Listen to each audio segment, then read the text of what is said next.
Yeah. Are you gonna be in our video? Sweetie. Oh, beautiful girl. Can you sit down? Good girl. Welcome to my Barlates Body Blitz Coffee Talk. Today we're going to talk about how to keep motivated over the holiday season.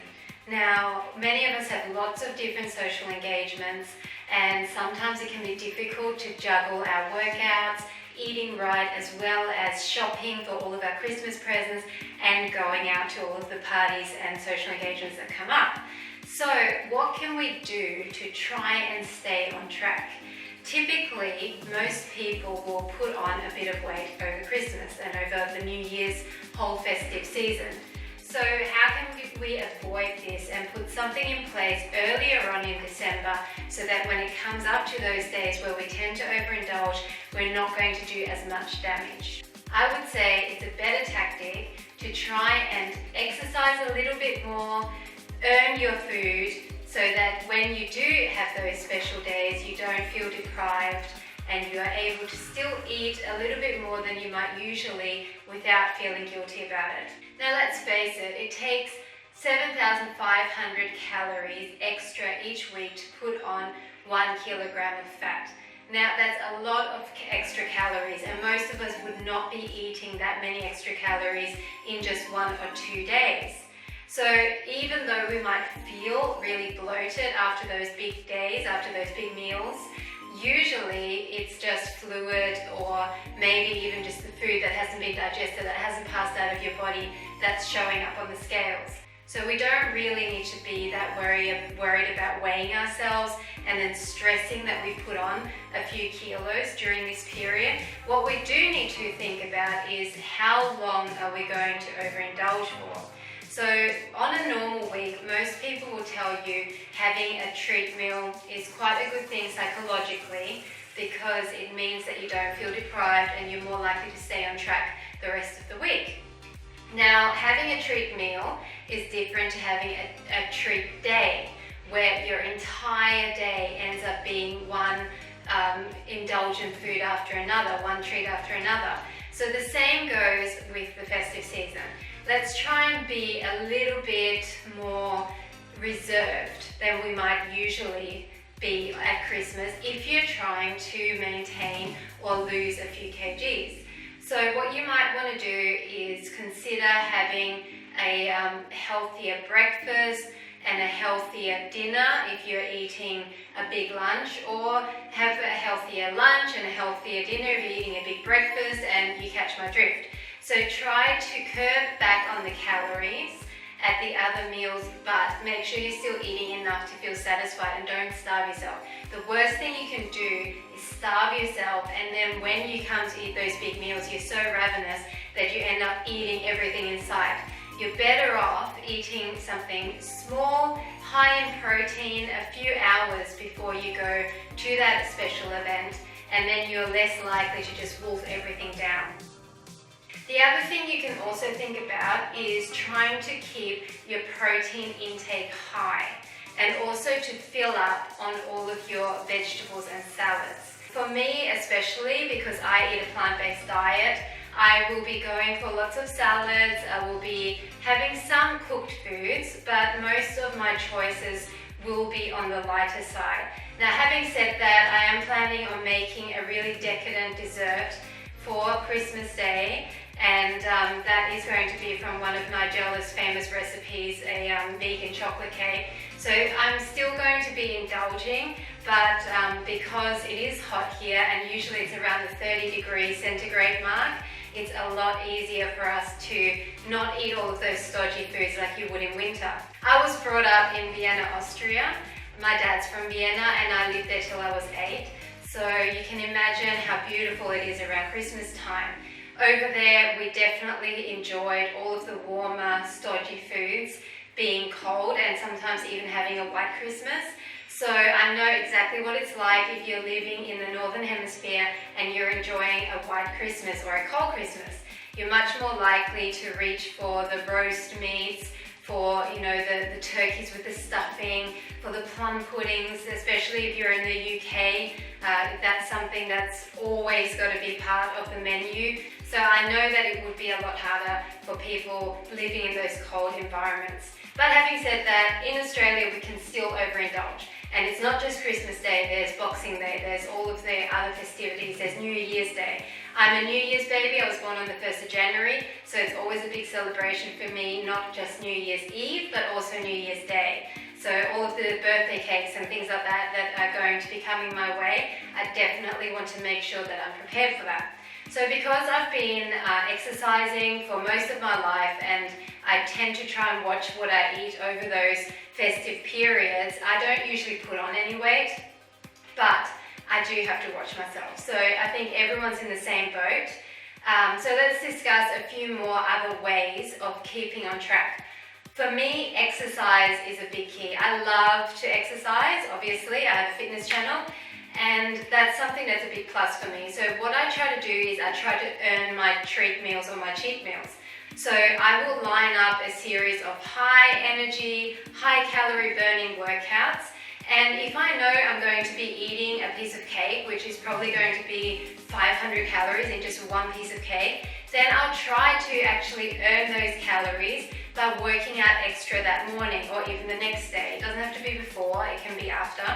And even trying to do some more incidental activity. So after your big lunch, why don't you go for a walk? In our case, we might be going for a walk down the beach because it's so close and it's beautiful weather. And that's something that Australians often enjoy is Christmas outdoors. So there's plenty of ways to stay active and not just eat and then flop on the sofa and watch TV or you stay indoors the whole day. Now, no one really wants to sit and count calories over the festive season, but something you can keep a note of is your portion control. Now, obviously, if you're going to be eating large amounts of high fat or high sugar foods, that's going to count towards putting on that fat. So if you're maybe alternating between eating something healthier and eating something slightly naughty but watching your portions, you're more likely to keep a control of your daily calorie intake.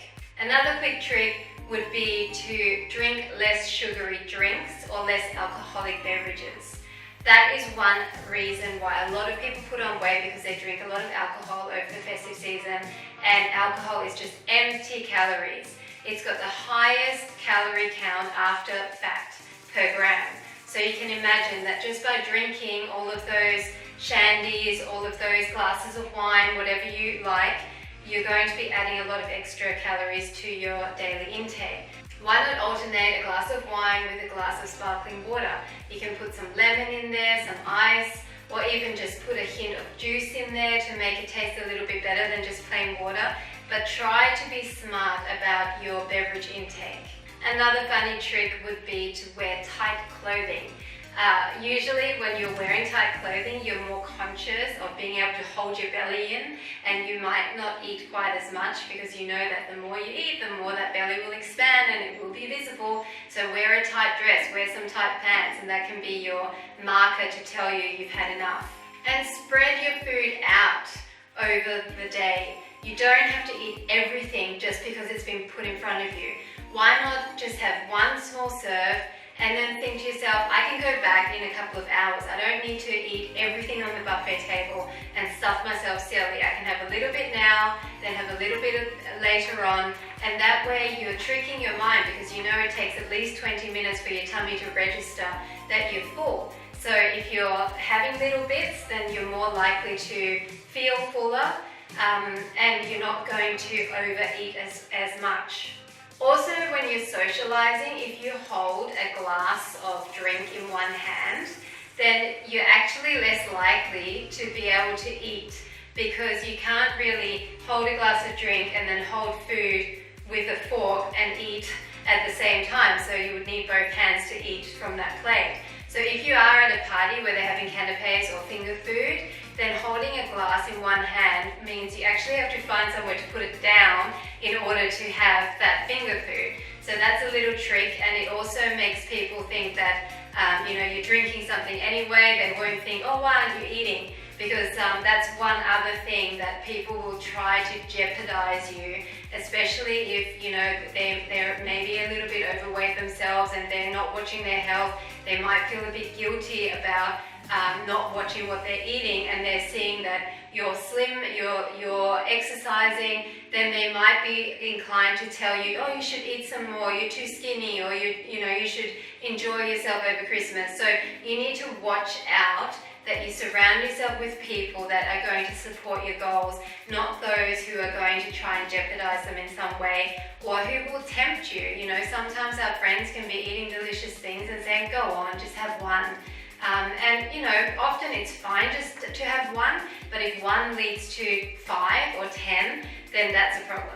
So definitely try to surround yourself with those people that are going to encourage you and motivate you to keep on track. Also, making pacts with friends that are on the same journey as you can be very helpful. So before going to a particular event, you can call each other up and say, hey, you know, I'm going to my grandma's Christmas party, or I'm going to my auntie's breakfast or brunch, and I really don't want to overeat, so I'm going to make an accountability pact with you, and I'm only going to eat one sweet thing, or I'm going to watch my portions and I'm only going to eat one plate of food. So that way then, if they ask you afterwards, oh, how did you go, there could also be some sort of either reward, which is a non-food reward, or there could be a penalty. So if you did overeat, if you did have more than one treat, there could be a penalty, like having to do an extra hour's workout or something like that. Just get creative with it. You know, there's many ways that you can help yourself.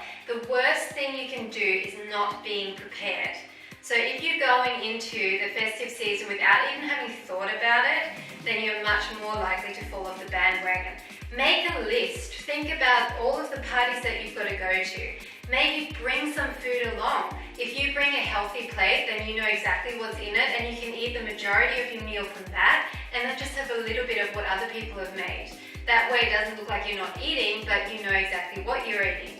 So you need to really take the time to pre-plan, and make sure that you pre-plan your workouts as well. So you want to make sure that you get the workouts in on the days where it's really going to count.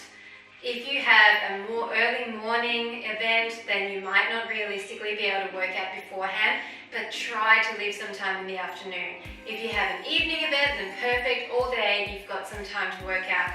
Pre-plan your workouts, get a calendar, write down, you know, which days are you going to do some cardio, which days are you going to do some weight, which days are you going to do some bar.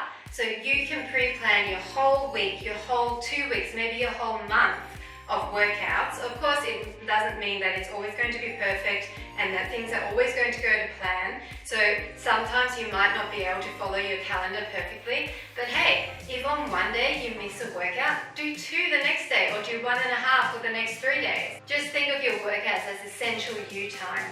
Something that will help you reach your goals and not jeopardize them. Even if you don't lose weight, if you're trying to lose weight and you don't during this festive period, at least you're not going to put on the average weight that most people put on. So there's a few tips for you. Sorry if it was all kind of random and wishy-washy, but hopefully you can rewind and note some of the points down that you found helpful.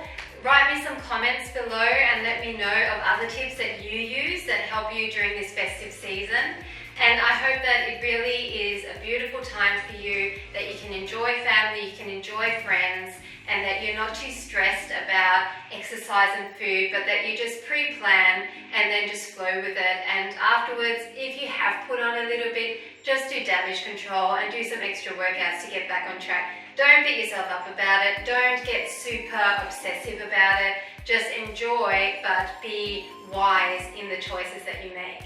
If you like this video and found it helpful, please give it a thumbs up. Also subscribe to my channel for lots of free workouts and more upcoming Coffee Talk segments. If there's something in particular you would like me to talk about, please leave some comments below and I'll definitely try to get to it in my next few segments. Okay, have a wonderful week and I'll talk to you soon.